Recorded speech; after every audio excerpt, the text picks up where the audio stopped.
রাজনৈতিক কর্মী হিসাবে আমি মনে করি চলচ্চিত্র এবং সংস্কৃতি হচ্ছে সবচেয়ে বড় রাজনীতির মঞ্চ।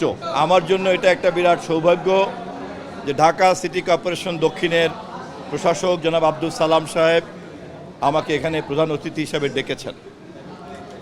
ডেকেছেন তথ্যমন্ত্রী হিসাবে, কিন্তু বক্তৃতা করেছি মাননীয় প্রধানমন্ত্রীর রাজনৈতিক উপদেষ্টা হিসাবে।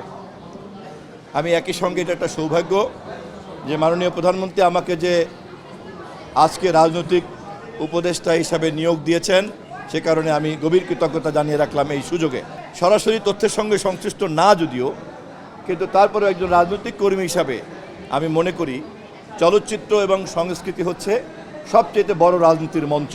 এবং আমি সিটি কর্পোরেশনকে ধন্যবাদ জানাই যে এরকম একটি রাজনৈতিক মঞ্চকে, সাংস্কৃতিক মঞ্চকে তারা বেছে নিয়েছেন এখানকার মানুষকে সচেতন করার জন্য এবং আমাদের দেশের চলচ্চিত্র শিল্পকে জাগ্রত করার জন্য এবং সমস্ত গুণী শিল্পীদেরকে সম্মাননা দেওয়ার মধ্য দিয়ে তাদেরকে এবং ভবিষ্যৎ প্রজন্মকেও তারা অনুপ্রাণিত করেছে। নগদ নিয়ে এলো হার না মানা হার অফার।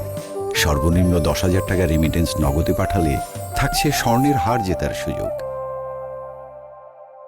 আমি একটু আগেই যেটা বললাম যে যেহেতু আমি তথ্যমন্ত্রীর দায়িত্বে ছিলাম, ফলে এই জগতের ভালো এবং মন্দ চিত্রটা আমার কম বেশি জানা আছে।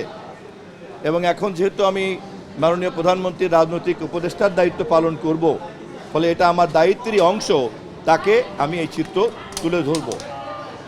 অতীতের চেয়ে, গতকালকের চেয়ে এখনকার দায়িত্বে আমার এই সুযোগটা আরও বেশি।